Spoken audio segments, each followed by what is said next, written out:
I got an email from you guys earlier today that made me a little bit nervous because, of course, we applied for official UN accreditation both for Sheila and for you. In both cases, it was denied because we were not politically supportive of the UN. That's outrageous to begin with, and it's frankly an embarrassment to Ahmed Hassan, the immigration minister, and Catherine McKenna, the environment minister, for not pushing back on behalf of Canadian values and Canadian journalists. Shame on them. But, you know, it's one thing for Sheila to be in Poland without official credentials, but you're in Morocco, which is a pretty liberal place as Arab countries go. But it's not completely free. Tell me a little bit about what happened to you over the last 24 hours in regards to police and your journalism.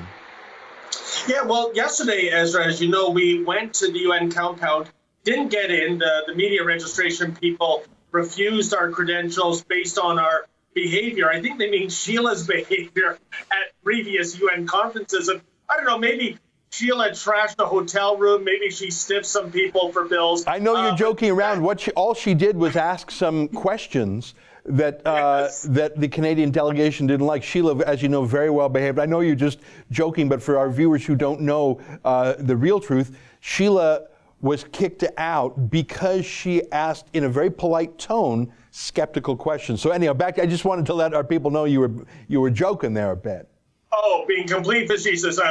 Sheila Gunn Reid is a complete lady, and she had the temerity to ask questions of some UN royalty who didn't want to give answers. So I guess we're banned in perpetuity.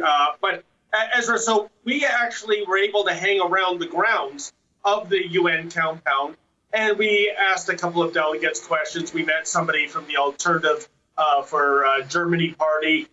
Today we went down, and not only did we not get onto the grounds, we didn't even get past the front gates, which is a few football fields away from the grounds of the compound. The police there were wondering why we didn't have our proper credentials, and they looked into it, saying, we're going to find out if you're allowed just to be on the outside. But today, even that was too much to ask. And the police were very polite. And this is not on the police here in Morocco. They were very polite. They were doing their job. I'm trying to do my job, and Justin's trying to do his job.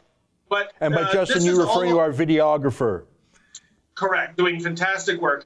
And by what this is on, Ezra, is it's on the UN, and more specifically, it's on Canada, which gets to vet and approve the media from Canada. And obviously, we're on the DTM Dead to Me list. As a matter of fact, just 10 minutes ago, I got off the line holding for 1 hour, Ezra, for a press conference conducted by Minister Hassan. And guess what?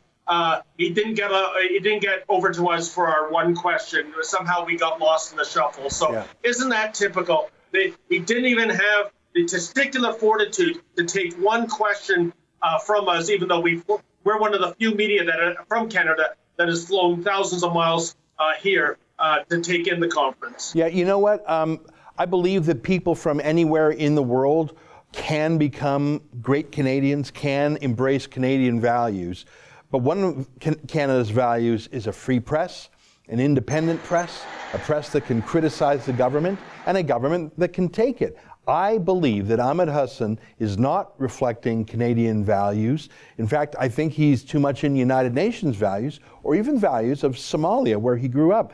To disparage and attack the rebel ideologically is one thing. To refuse to take questions from us is one thing. But to support, passively or actively, I don't know which, our being banned from a UN conference is a disgrace. And I think he's only too pleased to ban us, and I think that's a sign of a lot more to come, the kind of banning and marginalization as Canada becomes more like the UN instead of the UN becoming more like Canada. That's an excerpt from my daily show, The Ezra Levant Show, weekdays at 8 p.m. Eastern. Every day I do a monologue, interview a guest, and read my fan mail and my hate mail. To subscribe, go to therebel.media/shows.